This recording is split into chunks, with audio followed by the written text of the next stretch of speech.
Okay, so today we're going to open up the incubator and put them in the brooder and get rid of all the nastiness. So we're going to count them too while we're at it. So, right?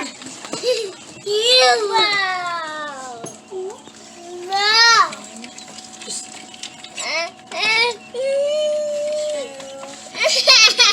hold on. 3, 4, 5.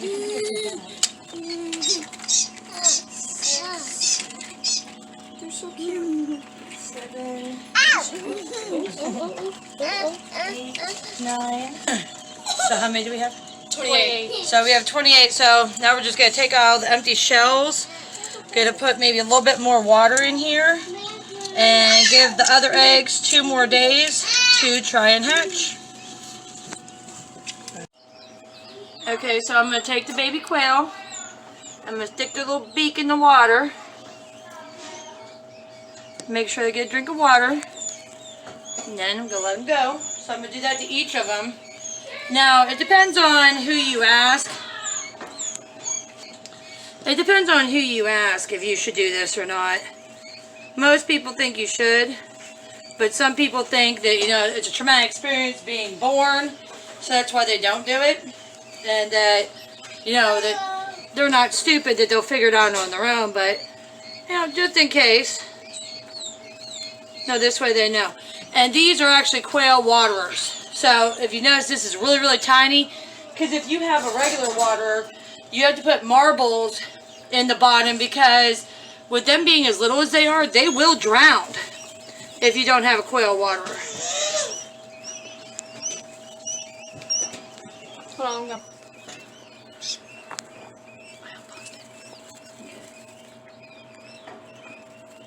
I can't tell. There we go.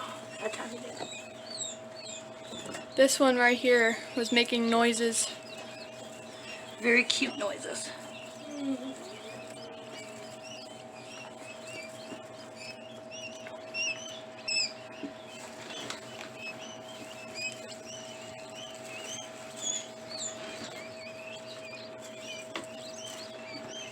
They're so little.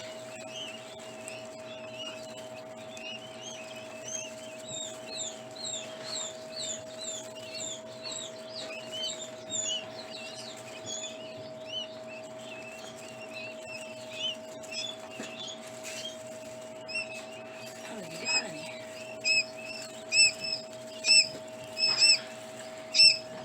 Oh, that time we did. Turn it out. Oh my god. I have all of them trying to cut off on my hand.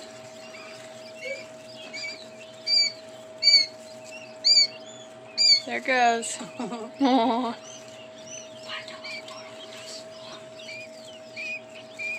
Now I'm sure one of you or somebody's going to be like, well, why don't you stick these on top of something so the bedding doesn't get in there?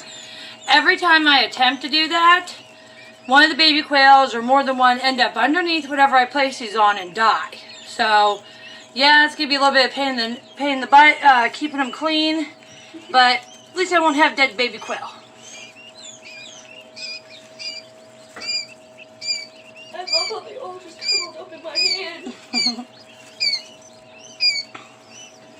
Oh, this one didn't get on here.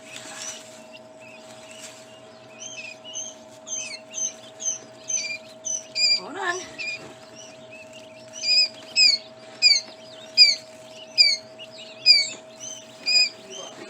This one, that one's chirping. And the one's already trying to get water out. They're figuring it out.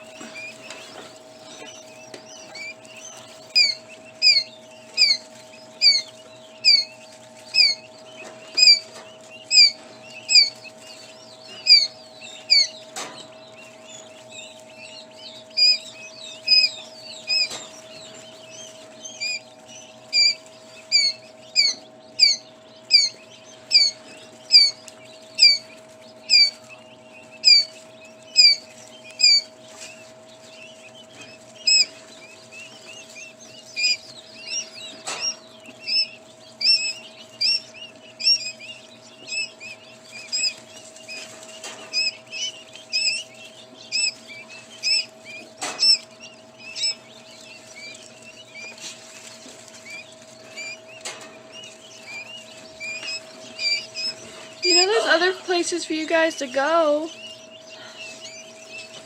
You don't have to be all crumbled. Oh. Hold on.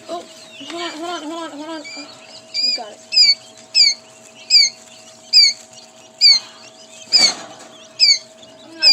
Okay, so food-wise, clearly I'm not giving them pub mix. This is meat bird feed. This is not what you're normally supposed to get them, but my store was out of what I normally buy for quail. So hopefully, or go to the store, they have it. So this is not going to hurt them, but basically you want as high a protein as you can get to a point because it'll help with egg production.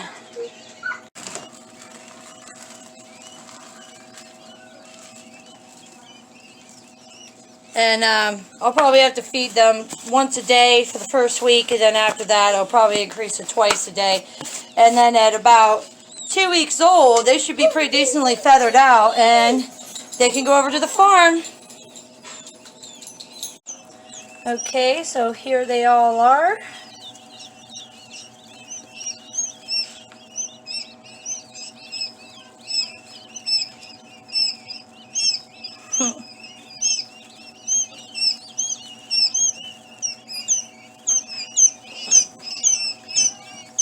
And this side over here where they're all huddled up actually is where the heating lamp is. So they will huddle up there when they're cold, and I'm sure, you know, they'll be over there for a little while until they feather out. Like I said, 2 weeks old, they're normally feathered out, and they can go out to the farm at that point.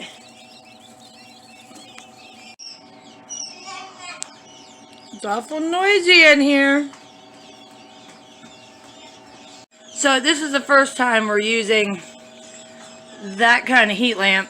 It's got a different kind of bulb in it. And I noticed that they were just like huddling big time. They still are, but not as bad.